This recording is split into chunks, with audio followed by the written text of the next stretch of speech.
Before embarking on this enlightening journey, take a moment to indulge in a delightful cookie and a steaming cup of tea. Find a comfortable seat, allowing yourself to immerse fully in the tranquility of this video. The voice of happiness. After Banki had passed away, a blind man who lived near the master's temple told a friend, "Since I am blind, I cannot watch a person's face, so I must judge his character by the sound of his voice. Ordinarily, when I hear someone congratulate another upon his happiness or success, but I also hear a secret tone of envy.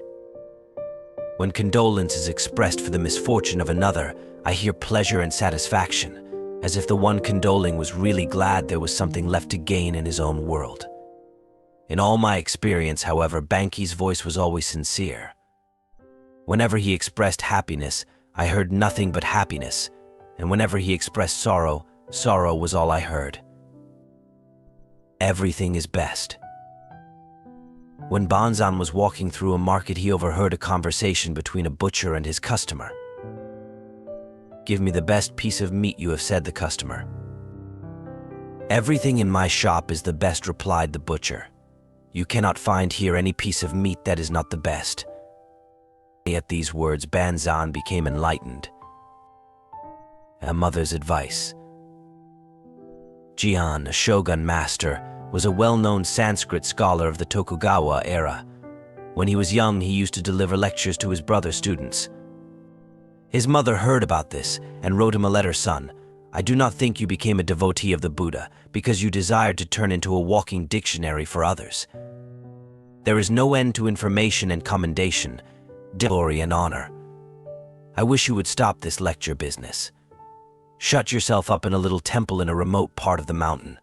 Devote your time to meditation and in this way attain true realization." Mokusen's hand. Mokusen Hiki was living in a temple in the province of Tamba. One of his adherents complained of the stinginess of his wife. Mokusen visited the adherent's wife and showed her his clenched fist before her face. "What do you mean by that?" asked the surprised woman. "Suppose my fist were always like that. What would you call it?" he asked. "Deformed," replied the woman. He opened his hand flat in her face and asked, "Suppose it were always like that. What then?" "Another kind of deformity," said the wife. "If you understand that much," finished Mokusen, "you are a good wife." Then he left.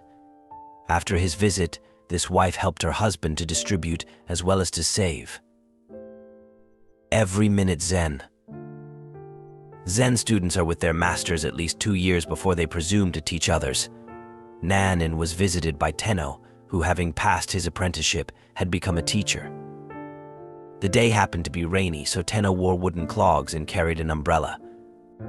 After greeting him, Nanin remarked, "I suppose you left your wooden clogs in the vestibule. I want to know if your umbrella is on the right or left side of the clogs." Tenno, confused, had no instant answer. He realized that he was unable to carry his Zen every minute. He became Nanin's pupil, and he studied 6 more years to accomplish his every minute Zen. Flower shower. Subhuti was Buddha's disciple.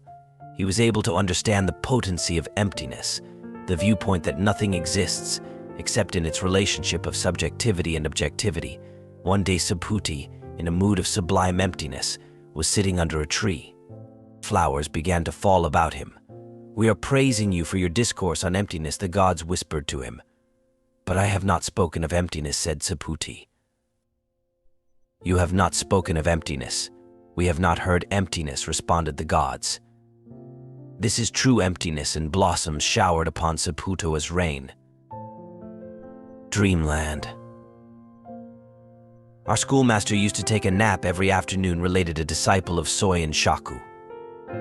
We children asked him why he did it, and he told us, "I go to Dreamland to meet the old sages, just as Confucius did when Confucius slept.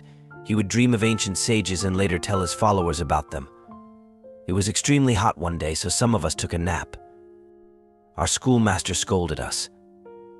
We went to Dreamland to meet the ancient sages the same as Confucius did," we explained.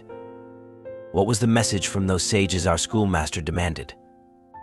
One of us replied, "We went to Dreamland and met the sages and asked them if our schoolmaster came there every afternoon, but they said they had never seen any such fellow." Zen in a beggar's life. Tosui was a well-known Zen teacher of his time. He had lived in several temples and taught in various provinces. The last temple he visited accumulated so many adherents that Tosui told them he was going to quit the lecture business entirely. He advised them to disperse and go wherever they desired. After that, no one could find any trace of him. 3 years later, one of his disciples discovered him living with some beggars under a bridge in Kyoto. He had once implored Tosui to teach him. "If you can do as I do for even a couple days, I might," Tosui replied. So the former disciple dressed as a beggar and spent the day with Tosui. The following day, one of the beggars died. Tosui and his pupil carried the body off at midnight and buried it on a mountainside. After that, they returned to their shelter under the bridge. Tosui slept soundly the remainder of the night, but the disciple could not sleep. When morning came, Tosui said, "We do not have to beg food today. Our dead friend has left some over there," but the disciple was unable to eat a single bite of it. "I have said you could not do as I concluded, Tosui.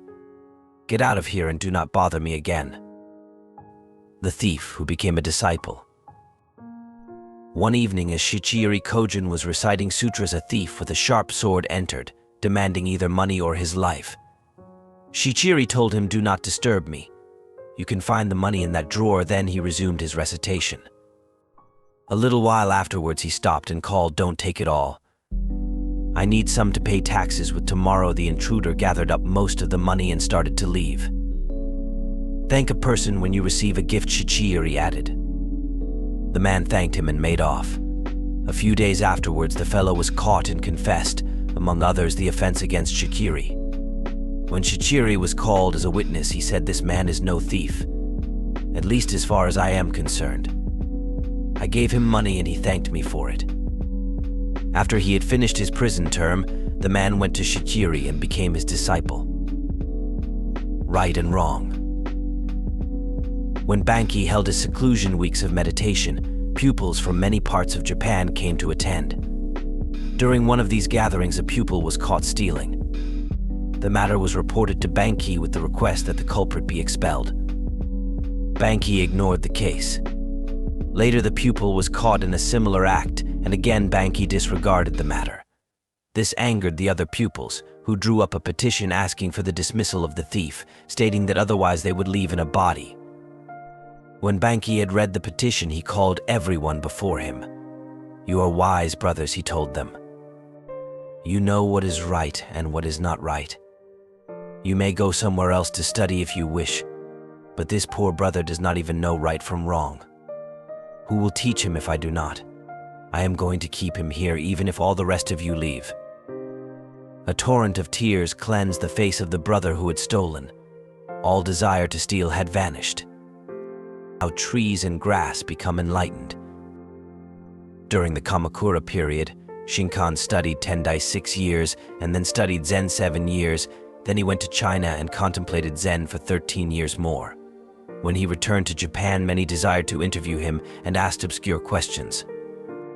But when Shinkan received visitors, which was infrequently, he seldom answered their questions. One day, a 50-year-old student of enlightenment said to Shinkan, "I have studied the Tendai school of thought since I was a little boy, but one thing in it I cannot understand. Tendai claims that even the grass and trees will become enlightened. To me, this seems very strange.